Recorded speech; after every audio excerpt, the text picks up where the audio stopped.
Ya, hingga saat ini kita masih dikaruniakan kenikmatan, salah satunya nikmat waktu luang, sehingga kita bisa berkumpul bersama-sama di sebuah majelis yang insya Allah akan senantiasa penuh dengan keberkahan, dirahmati oleh Allah Subhanahu wa Ta'ala, yaitu majelis ilmu. Pada kesempatan kali ini, kajian tafsir bersama Ustadz Darwis Abu Ubaidah akan membahas terkait surat An-Nasr.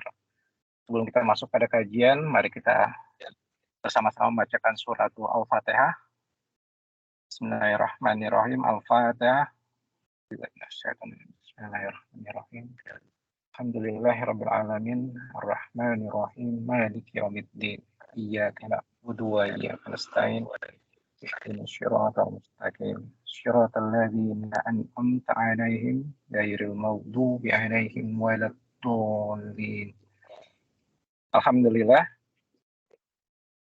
Tanpa memperpanjang waktu, mari kita langsung masuk pada pemaparan materi oleh Gurunda Ustadz Darwis Abu Ubaidah. Tafadhol Pak Ustadz, untuk waktu dan tempat kami persilahkan.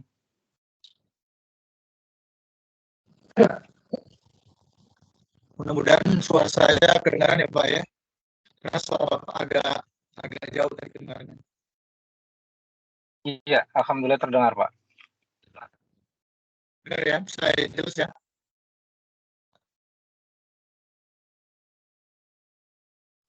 Assalamualaikum warahmatullahi wabarakatuh. Alhamdulillah wassalatu ala Rasulillah wa ala alihi wa sahbihi wa mawala. La haula wa la quwwata illa billah. Amma ba'du fa ya ibadallah, ittaqullaha haqqa tuqatih wa la tamutunna illa wa antum muslimun. Apa Bapak serta kajian pada sore hari ini, syukur alhamdulillah kepada Allah Taala, salawat dan salam kepada baginda Rasulullah sallallahu alaihi wasallam. Allah sallallahu alaihi wasallam. Pada kesempatan ini kita masuk kepada surah baru, yaitu surah An-Nasr. A'udzubillahi minasyaitonir rajim. Bismillahirrahmanirrahim. إذا جاء نصر الله والفتح ورأيت الناس يدخلون في دين الله أفواجا فسبح بحمد ربك واستغفره إنه كان توابا. جاء نصر الله والفتح. Iza apabila datang. Iza apabila datang nasrullah, pertolongan Allah atau kemenangan dari Allah. Wal fathu, dan penaklukan, ya, dan menaklukkan, yakni penaklukan kota Makkah. Kemudian wa'aitan nas, dan kamu melihat manusia yadkhuluna, masuk mereka fi dinillah, ke dalam agama Allah, afwajan, berbondong-bondong. Fasabbih, maka bertasbihlah, dengan memuji Rabbika, Tuhan kau atau Tuhanmu, wastaghfirhu, dan memohon ampunlah kepadanya. Innahu, sesungguhnya dia, kana tawwaba, adalah dia maha penerima taubat. Sebelum kita masuk kepada materi bahasnya, ada hal yang mungkin saya sampaikan sedikit ya. Di beberapa tempat saya menemukan imam membacanya itu dengan pengulangan yang agak berbeda. Ayatnya Pak, masih ayat. Misalnya begini, turunkan ke bawah sedikit masih ayat, supaya yang lain bisa lihat. Itu diturunkan. Nah, terus bukan itu, ayat-ayatnya, lafaznya, redaksi ayat tadi, supaya bisa lihat semua. Idza jaa nasrullahi wal fath. Idza jaa nasrullahi wal fath. Bisa diturunkan lagi, kembali ke dasar awal yang tadi kita baca.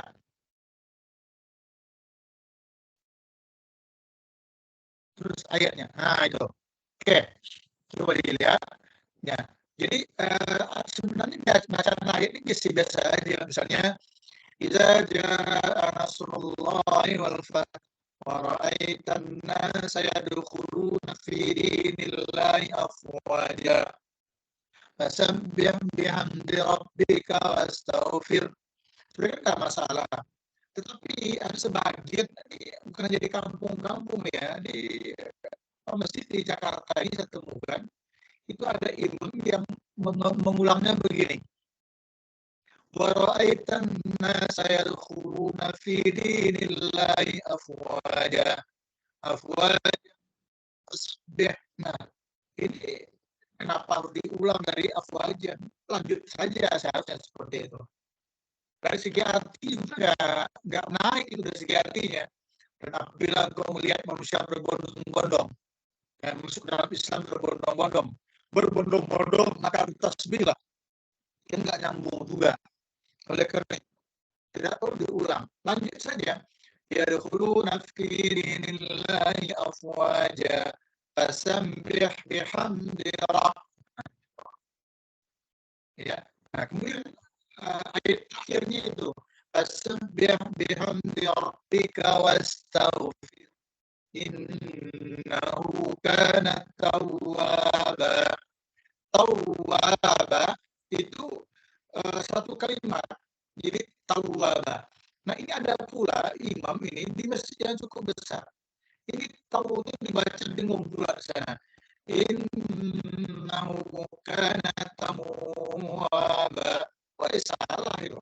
Jadi tahu sini bukan tanwin baris dua, lalu ketemu dengan waw, jadi dengan guna, bukan. Tawwaba itu satu kalimat, kata, artinya maha penerima tobat, itu maksudnya. Ada satu contoh, ini sering bukan membaca nusar itu yang salah. Jadi mudah-mudahan tidak terjadilah pada diri kita. Itu yang pertama ya. Oke, sekarang kita masuk kepada pembahasan ya, pengantar.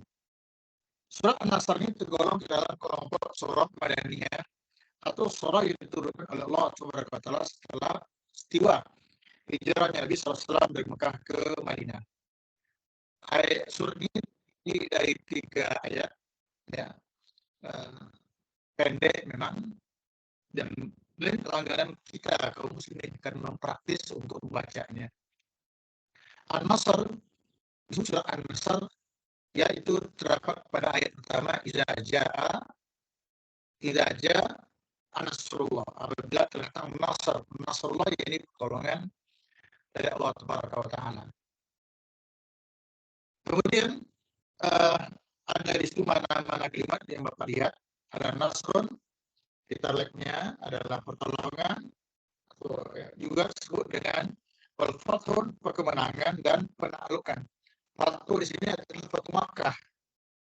Afwajan yang diartikan bondong-bondong untuk jamak daripada faujun yang artinya kelompok atau golongan.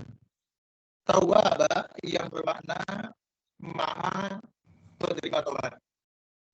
Ya, maha menerima tobat. Tawwaba. Nah, baik, kandungan ayat. Subhanallah, ini ayat ini surat luar biasa. Kita menengok bagaimana ulama menjelaskannya kepada kita, ya, dan riwayat yang menarik tentunya. Pertama, Syekh Al-Qattan, kan terkenal dengan tafsir Al-Biasarnya atau tafsir Al-Qattan namanya, berkata Allah telah memerintahkan kepada Nabi Rasul Muhammad Rasulullah SAW apabila datang pertolongan Allah kepadanya dalam mengalahkan para musuhnya. Apabila pertolongan Allah telah nyata bagi orang-orang yang beriman, dan Allah telah memberikan pertolongan kepadanya dengan penaklukan kota Makkah, dan orang-orang sudah berbondong-bondong masuk ke dalam Islam, maka bertasbihlah kamu dengan memuji Allah. Ini yang pertama. Ingat, ketika penaklukan kota Mekah yang terjadi pada tahun ke-8 Hijriah. Jangan lupa ya Bapak hadirin, para pendengar yang berbahagia, jamaah yang diselamat, dakwah Nabi itu berjalan 23 tahun. 13 bulan, 13 tahun di Mekah. Ya, 13 tahun di Mekah, 10 tahun di Madinah. Nah, di Madinah itu 10 tahun. Pada tahun ke-8-nya terjadilah penaklukan kota Mekah. Atau bahasa kitanya, kota Mekah jatuh ke tangan Rasulullah merasa ketika itu. Itu 4 tahun ke-8. Luar biasa, supaya tidak terjadi pertumpahan darah dan sebagainya, Nabi berkhutbah, menyampaikan khutbahnya, menyampaikan dengan suara yang tinggi, barang siapa mendakhala al-masjidil haram fakana aminan. Barang siapa yang masuk ke dalam Masjidil Haram, maka amin, dia akan aman. Barang siapa yang masuk ke dalam rumahnya, tidak keluar ya, kayak jam malam lah bahasanya, fakana aminan, dia akan aman, tidak diganggu. Dan barang siapa yang masuk men-sholat Abi Sufyan, maka amin. Barang siapa yang masuk ke rumah Abu Sufyan, dia akan aman. Allah makin luar biasa. Semua orang tahu bahwa Abu Sufyan dia ketahui masih kafir, menjadi musuh Islam. Tetapi saat itu tentu saja ini keputusan wahyu ya dari Allah kepada Rasulullah SAW. Barang siapa yang masuk ke rumah Abu Sufyan, maka dia akan aman. Karena Abu Sufyan ketahui kafir. Tapi dengan sebab itulah ya, Abu Sufyan merasa dipercaya oleh Rasulullah pun belum datang keislamannya. Maka orang-orang dengan sebab itu rame-rame lah mereka masuk ke dalam Islam. Yadkhulun fi dinillahi afwaja. Mereka masuk ke dalam agama Allah secara berbondong-bondong. Nah, menurut Al-Quran, Allah berkata ketika gitu ya, ketika kemudian pertolongan Allah sudah datang, kemenangan sudah diraih, orang sudah masuk ke dalam Islam, sabbih bihamdika wastaghfir, maka bertasbihlah engkau dengan memuji Tuhanmu. Nah, gitu. Wastaghfir, serta memohon ampunlah kepadanya. Itu yang pertama. Yang kedua, Ikrimah dan Muqatil berkata, yang dimaksud dengan ayat yang berbunyi dan kamu melihat manusia masuk ke agama Allah dengan berbondong-bondong adalah orang yang datang dari penduduk Yaman. Mereka berjumlah 7 orang. Mereka adalah orang-orang yang sangat baik, ahli ibadah dan ahli Al-Quran. Nah, kemudian diperkuat yang itu oleh C dengan pendapatnya Muqatil dan Ikrimah. Dalam sini Abu Hurairah menyebutkan bahwa Nabi bersabda, "Atakum al-Yaman, hum at'afu quluban wa araqu afidatan al-fiqhu Yaman, wal hikmatu Yamaniyah." Telah datang kepada kalian penduduk Yaman, di mana mereka adalah orang-orang yang sangat lemah dan lembut hatinya. At'afu wa araqu afidatan, lemah lembut hatinya. Al-fiqhu Yamani. Ya, fikih ahli agama itu dari Yaman, kata Nabi. Wa hikmatu Yamaniyah, dan yang ahli hikmah itu adalah dari Yaman.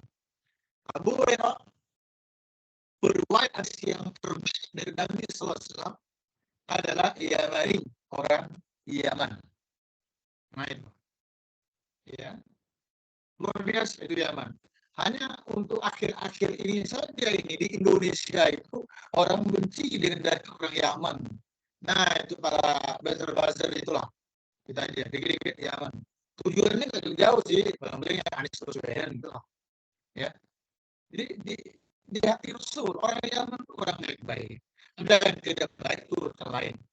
Ya, tapi ini dalam hadis yang sahih Muslim disebutkan, datang kepada kita orang Yaman di mana hati mereka lembut, lunak, tidak keras hati.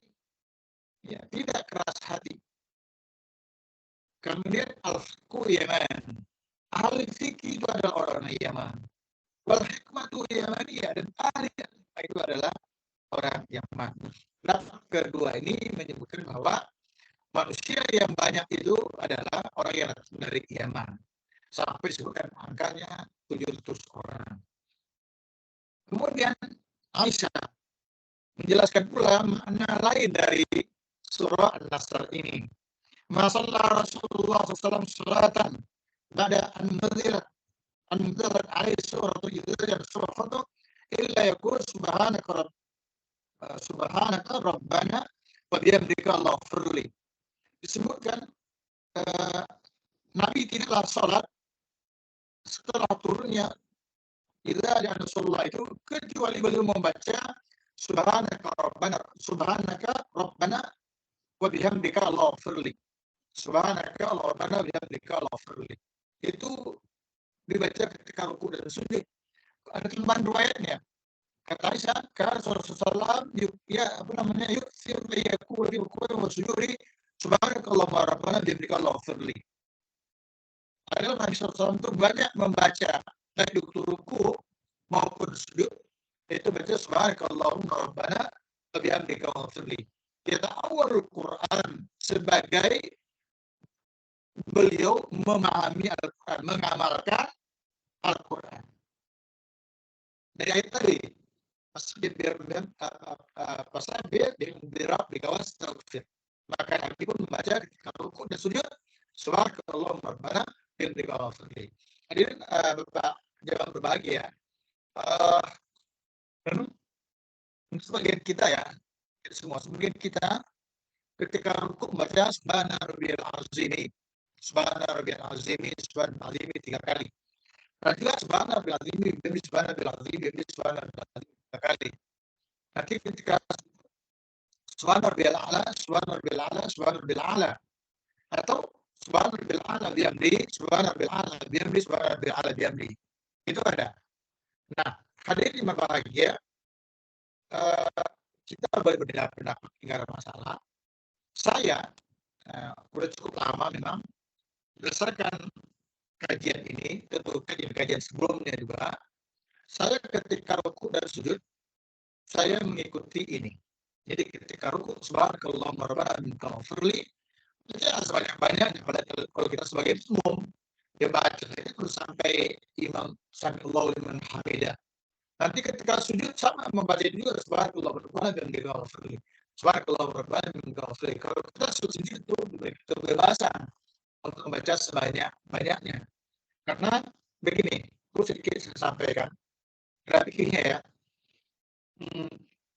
Kalau ketika rukuk dan sujud membaca subhana rabbiyal azim dan subhana rabbiyal a'la, itu yang ada adalah pujian, sanjungan mensucikan Allah Subhanahu wa taala. Tidak ada doa.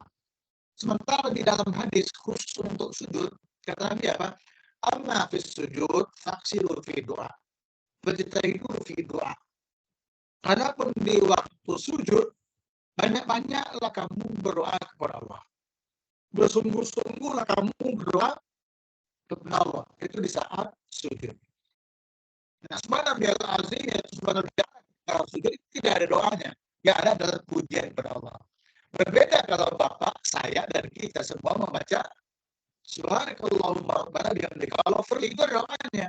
Subhanakallahumma rabbana, maksudnya engkau ya Tuhan kami, bihamdika dengan memujimu ya Allah. Allah maghfirli, Allah ya ampuni aku. Sesuai dengan doa Nabi tadi. Waktu sujud banyak-banyaklah berdoa. Ya udah kita baca itu yang banyak. Mungkin kalau makmum bisa bacanya 1 kali ya kayak imam 2 kali, 3 kali, alhamdulillah. Kalau kita sholat sendiri, nah ini lebih asing. Bisa kita sujud lama. Kenapa? Ada doa. Subhanakallahumma rabbana wa bihamdika Allahumma ighfirli. Nabi melakukan itu. Kenapa? Ya tahu Al-Quran sebagai bentuk beliau kata Aisyah radhiyallahu anha, bagaimana Nabi mengamalkan Al-Quran dari kalimat tasbih bihamdi rabbika was taufik. Pujilah Tuhanmu, tasbihlah dengan memuji Tuhanmu, subhanaka, memuji Allah. Wa bihamdika dengan memuji Tuhanmu, yaitu wa bihamdi. Kan itu kan? Allah firli, astaghfiru, minta ampun gak berada. Allah firli, ya Allah ampuni. Jadi lengkap. Jadi dalam ayat itu sabbih perintah bertasbih, yabdika perintah bertasbih, perintah memuji, wastaghfiru minta ampun. 3 perintah di dalam ayat tadi. An-Nasr. Sabbih bihamdi rabbika wastaghfir. Perintah bertasbih, memuji dan meminta ampun. Kalau kita rukuk dan sujud membaca subhanaka Allahumma rabbana, itu berarti bertasbih. Wa bihamdika berarti memuji Allah. Allahumma ya Allah ampuni aku. Ini benar-benar menurut Aisyah, begitu Nabi mengamalkan Al-Quran seperti yang perintahkan. Allah alam. Dulu ya. Kemudian lanjutkan. Salamah. Ya Allah, Salamah. Menyebutkan begini. Karena Nabi sallallahu alaihi wasallam akhir amri la yaqumu wa la yaqudu wa la yaji wa la yuzab illa qala subhanallah bihamdi astaghfirullah wa atubu ilaih. Adalah Nabi sallallahu alaihi wasallam di akhir semua urusannya. Beliau tidak berdiri dan tidak pula duduk dan tidak datang dan tidak pula pergi kecuali beliau mengucapkan subhanallah bihamdi astaghfirullah wa atubu ilaih. Nah, ada catatan, Al-Qurtubi mengatakan riwayat ini tidak sahih. Kita biasa kita saudara subhanakallahumma rabbana wa bihamdika Allahumma apa doa pertama subhanaka. Ada coba kita subhanakallahumma rabbana wa astaghfiruka wa atubu ilaih. Ya, itu doa penutup. Bagus itu. Baik. Kemudian yang ke berikutnya F. Abu Hurairah semoga Allah meridhoinya berkata, Nabi sallallahu alaihi wasallam setelah turun surat ini, yaitu ayat 1 sampai 3, sangat bersungguh-sungguh dan begitu bersemangat sampai-sampai tumit beliau bengkak, tumitnya bengkak kedalaman yang berdiri dalam sholat. Badannya sedikit kesim dan banyak menangis. Nah, ini menarik nanti ini menarik ya, riwayat itu nanti dengan apa yang ada berikutnya. Kenapa setelah surat An-Nasr itu Nabi semakin semangat sholatnya, semakin bersungguh-sungguh, semakin lama berdirinya, baca ayatnya panjang-panjang, beliau banyak menangis. Ya, ini ada apa ini dengan ayat ini? Nah, kita tengok di sini nanti. Jawabannya itu ada pada poin huruf H, ya. Insya Allah ada H. Sekarang masuk ke G. Apa maksud G? Abdullah bin Umar radhiyallahu anhuma, semoga Allah meridhai mereka berdua, ya, berkata, surat An-Nasr ini turun di Mina ketika haji wada. Ya. Kemudian turun ayat 3 surat Al-Maidah. Setelah itu Nabi hidup 80 hari. Nah, jadi setelah al-yawma akmaltu lakum yatur di Arafah itu 80 hari setelah itu belum meninggal. Tapi itu bukan yang terakhir. Jadi apa? Setelah itu kemudian turun ayat Kalala. Surah An-Nisa tentang Kalala. Siapa itu Kalala? Adalah seorang yang meninggal dunia tanpa meninggalkan ahli waris. Bapak ibunya tidak ada, kalau suami istrinya tidak ada, anak juga tidak ada siapa-siapa, Kalala. Ya, untuk hukum warisnya. Kemudian 50 hari setelah itu beliau meninggal dunia. Kemudian turun ayat 128 surat At-Taubah. Itu 30 hari sebelum beliau wafat. Berikutnya lagi turun ayat 281 wattaqu turja'una fi Allah, itu ayatnya. Ya, surah Al-Qur'an 20 hari menjelang beliau wafat. Bahkan Muqaddimah menyebutkan hanya 7 hari setelah Yawm turja'una fi Allah, ayat 281 itu turun, Rasulullah pun meninggal dunia. Nah, kembali kepada poin yang tadi, Abu Hurairah ini dikaitkan huruf F dengan huruf H. Jadi ketika di F, Nabi sungguh-sungguh beribadah, sampai sholat tahajud itu buka. Nabi juga tanya oleh saya, Rasulullah, dosamu sudah diampuni oleh Allah, baik walaupun akan datang. Kenapa aku beribadah sedemikiannya ya Rasulullah? Lamanya sebegitunya. Kata Nabi, afala an akuna abdan syukura. Wah, siapa dia berbahagia jika dengan demikian Allah masukkan aku ke dalam kelompok orang-orang yang bersyukur kepadanya. Itu kata Rasul menjawab Aisyah yang bertanya, kenapa engkau begitu lama sholat pada dosa-dosa yang punya Allah? Gitu ya.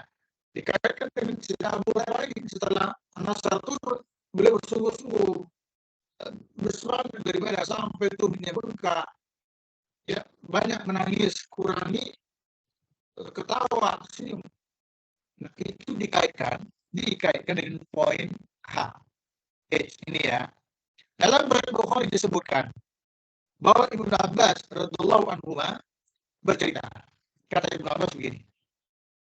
Pada suatu ketika aku dibawa oleh Umar bin Khattab ke suatu majelis yang di situ berkumpul orang-orang yang sudah berusia lanjut dan orang-orang yang ikut perang Badar, ini para senior-senior, ya, kibar sahabat, para sahabat-sahabat keren ini, orang terkenal, ngumpul terus itu. Umar bin Khattab membawa Ibnu Abbas yang masih kecil ke dalam majelis itu.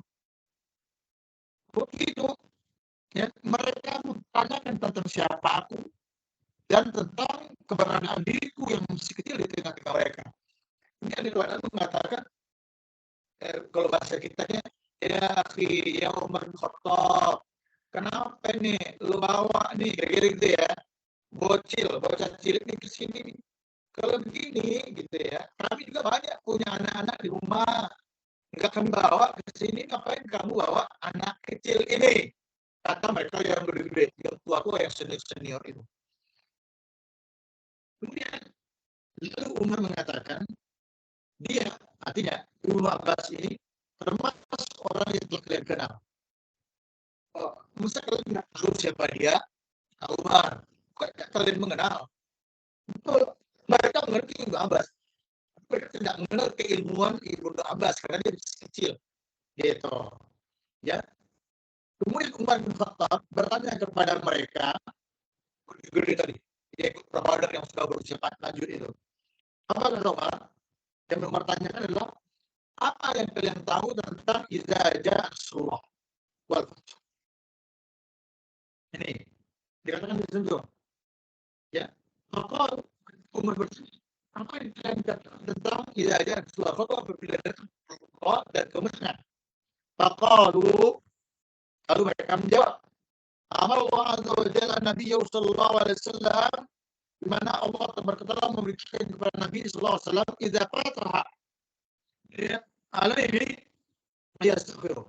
Apabila beliau memperoleh kemenangan, telah perintahkan Nabi untuk beristighfar. Wa ayatuba ilaihi, dan memintakan tobat kepada Allah. Jadi kata mereka yang hadir yang kibar ulama-ulama itu, yang tahu maksudnya adalah Allah memberitakan kepada Rasulullah, kepada Nabi-Nya, kalau beliau mendapatkan kemenangan, berperintahkan oleh Allah untuk beristighfar dan bertobat kepadanya. Maka lalu Umar berkata, "Ma taqulu ya Ibn Abbas, wahai Ibn Abbas, apa yang kamu tahu tentang ayat ini? Sampai pendapat kamu dari orang-orang ini?" Ibn Abbas mengatakan, "Laisa kadzalik." Yang aku tahu bukan demikian. Bukan itu maksudnya. Bukan berarti kalau Nabi mendapatkan kemenangan, diperintahkan bertobat dan minta ampun. Bukan itu yang maksud. Walaupun akhbar Allah Nabi sallallahu alaihi wasallam turun aja. Tetapi yang aku tahu ayat itu adalah di mana Allah menceritakan, mengkabarkan, menginformasikan kepada Nabi sallallahu alaihi wasallam, surah ajali, beliau tidak lama lagi akan meninggal dunia. Bahwa beliau tidak lama lagi akan meninggal dunia. Faqala, lalu idza jaa nasrul fathu, apabila telah bertolong untuk menanya, Ketika alamatul mautika itu maknanya adalah kematian engkau ya Muhammad. Karena itu tasbih yang diberi taufik, karena itu bertasbih dari memuji Tuhan Allah dan tak pun kepada dia mutlak. Faqala Umar radhiyallahu anhu, Umar pun berkata kepada orang-orang yang banyak itu, apa kata Umar? Kalian mencela aku tentang dia Ibnu Abbas ini. Tadi kan kalian nggak suka aku membuat dia karena usia yang masih kecil.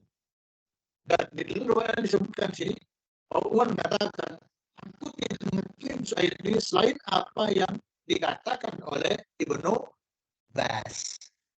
Gitu. Nah ini ada ilmu untuk kita nih, nggak boleh kita ya apa namanya ngenteng orang gitu kan, nggak boleh. Ya, kalau kita merasa hebat karena manusia, ya iblis lah itu dia sombong. Kenapa ketika kita akan untuk sujud malah ada iblis nggak mau? Karena dia lihat dari segi umurnya 1000 tahun lebih tua dari Adam. Yang enggak lah kira-kira gitu. Ini adalah pelajaran kali kita betapa pentingnya kita menghormati orang, ya. Apalagi orang belum kita kenal banget mana keilmuannya. Allah Bapak, ada kata kita ketemu dengan Atta bin Yasar ya, salah seorang murid Ibnu Abbas misalnya, yang beliau banyak di Mekah ketika itu, mungkin kita nggak yakin dia ada seorang ulama di kalangan tabiin Atta bin Yasar itu. Ya, nggak yakin gitu kan, bentuknya sederhana banget, pakaiannya ya sederhana, dulu di Masjid Nabawi, bunyian dari tiang itu dari sholat ke sholat, tunggu waktu sholat berikutnya. Jadi kelilingi oleh 1-2 orang bertanya tentang ilmu, tentang fikih. Masya Allah. Mungkin kita nggak aneh. Makanya ketika gubernur Madinah datang ke Mekah menanya tentang sesuatu, dia tahu di Mekah ada tabiin biasa, salah seorang tabiin yang sangat terkenal ilmuannya. Dia cari-cari mana atau lalu tunjukin itu apa tuh lagi duduknya dari tiang. Kaget sang gubernur, kalau bahasa kita, wow gitu lihat. Nggak nyangka dia kayak biasa ya. Kayak orang biasa, kulitnya juga relatif hitam, tidak ada tampang-tampang cerdasnya pada dari seorang tabiin yang sangat luar biasa. Nah, sekarang ini ya itu dulu ya, sekarang juga sama beda, kita selalu ketipu oleh tampang, oleh apa? Kalau apa namanya? Oleh casing ya Bapak ya, casing ya. Selalu tanpa kita akan casing. Kemudian bagian akhir dari pelajaran kita ambil adalah surat yang surat Musa ini. Dia memberikan pelajaran bimbingan kepada kita sebagai Muhammad untuk senantiasa banyak bertasbih dan berzikir kepadanya. Tasbih dengan memuji dan menyanjungnya. Berzikir ingat kepadanya dengan mengingat betapa besar dan banyaknya karunia yang telah Allah berikan kepada kita. Fa'tabiru ya ulil absar la'alkum tuflihun. Begitu Pak Firmansyah sekedar pengangkat dalam menjelaskan ini. Secara umum ini surat berlaku biasa saja. Ada yang kita kaget mungkin mendengar penjelasan Ibnu Abbas apa yang maksud dengan ayat ini. Dan itu berimplikasi ternyata kepada pribadi Nabi. Setelah surat ini turun, Nabi lebih bersemangat beribadah, lebih tekun beribadah, lebih fokus beribadah, sehingga baru sepertinya tidak punya waktu untuk banyak tersenyum, tapi justru banyak menangis. Dan tafsir Ibnu Abbas merupakan tafsir yang best of the best gitu. Wallahu a'lam bishawab. Syukran. Ya, syukran Pak Ustadz. Selanjutnya kita masuk pada sesi tanya jawab Pak. Mungkin ada waktu sebentar. Pada para jamaah yang ingin memberikan pertanyaan, waktu dan tempat kami persilakan. Bisa melalui kolom chat atau langsung unmute saja mic-nya. Silakan kalau ada yang mau nanya. Silakan. Atau mungkin saya coba izin bertanya mungkin Pak Ustadz. Afwan Pak tadi terkait kajian yang... Kalau maaf agak keras sama saya Pak. Oh, iya, kalau di tempat saya juga sebenarnya suara Pak Ustadz agak kurang jelas sih Pak, maaf. Saya coba pelan-pelan ya Pak bertanya Pak. Kalau tadi awal bagus, lancar awal. Iya. Sepertinya terdengar tidak Pak Ustadz? Ini deh. Oke, pakai ini. Sudah Pak ya. Iya. Iya, tadi Pak Ustadz menyebutkan yang di tulisan itu Pak terkait ayat yang terakhir diturunkan Pak ya. Sepertinya kayaknya mungkin saya dan beberapa orang juga yang apa pahamnya yang terakhir itu adalah Al-Maidah ayat 3 Pak ya. Tadi tertulis Ya. Al-Baqarah 281 Pak ya. Itu baru tahu Iya, sih iya. sebenarnya Pak keluarnya itu Pak. Sebenarnya kenapa ya Pak ya ada pemahaman bahwa Al-Maidah ayat 3 itu yang terakhir turunnya Pak ya? Oke. Ini Iya. ini pendapat dari Muqatil tadi ya Pak. Artinya ada perbedaan pendapat ya. Ya, kita harus memahami ini. Pendapat yang tersoheh, yang terkuat, ya ini yang terkuat ya Pak. Ini saya mau sampaikan, tidak tercantum di dalam naskah kita tadi, ya, bahwa Al-Maidah ayat 3, Al-yauma akmaltu lakum dinakum wa atmamtu alaikum ni'mati wa raditu Islam dina. Itu kan adalah ayat yang terakhir yang berkaitan dengan masalah hukum dan akidah. Setelah itu tidak ada lagi ayat turun yang berkaitan tentang halal haram, tauhid, syirik, kafir, muslim, nggak ada lagi. Itulah artinya udah sempurna selesai.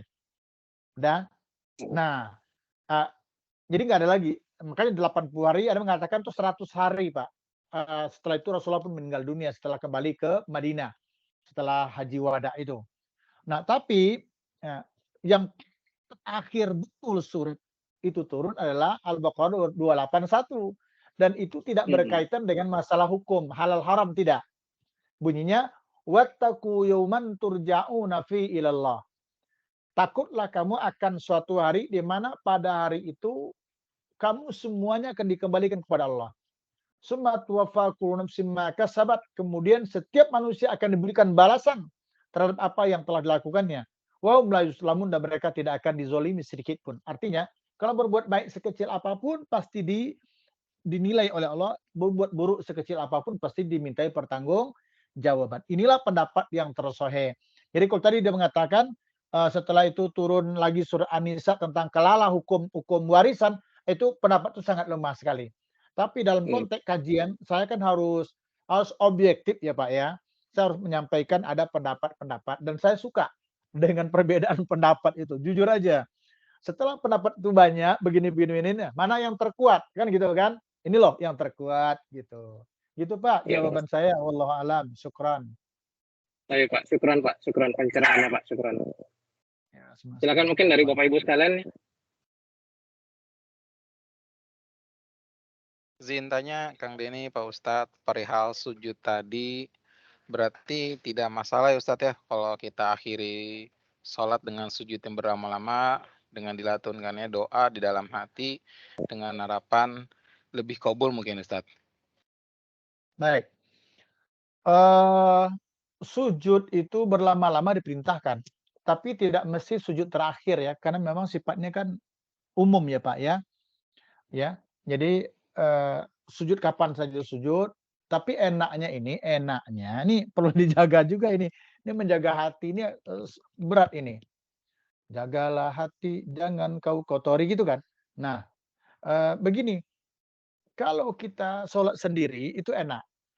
Kalau jadi imam tuh jadi makmum jangan. Jadi imam lama-lama sujud, makmum belakang bermasalah.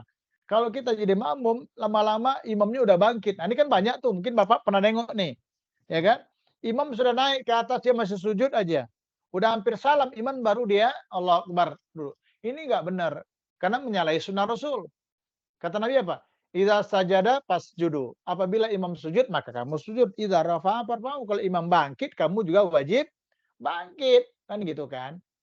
Nah, jadi ini enaknya dipraktekkan adalah dalam sholat sendiri, Pak. Silakan tahajud misalnya kan 2 rakaat itu ada 4 kali sujud, setiap sujud aja doa panjang. Nah, kalau doanya itu adalah maksur, ada di dalam doa Rasulullah SAW, karena sujud Nabi kan banyak tuh, banyak sekali. Itu bukan di dalam hati, tapi dilafazkan. Tapi kalau doanya kita ucapkan di waktu sujud adalah yang tidak ada bahasa Arabnya, ya contoh misalnya dalam sujud nih, sunat nih. Ya Allah ya Rabb, yang gitu kan, berikanlah kemudahan untuk anakku lulus diterima di perguruan tinggi ini. sesuai dengan jurusan yang diinginkannya. Nah, karena kita bukan orang Arab, ya susah juga untuk menyusun kalimat Arabnya. Ya udah bahasa Indonesia kan. Allah kan maha tahu dengan bahasa kita. Nah, tetapi para ulama dan saya masih berpedoman dengan itu, tidak boleh dilafazkan.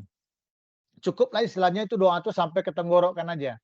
Karena Ahlussunnah yang saya ketahui selama ini termasuk mazhab Syafi'i, yang selama di dalam sholat, mulai dari Allahu Akbar sampai salam, Assalamualaikum warahmatullahi, ya, itu mesti berbahasa Arab.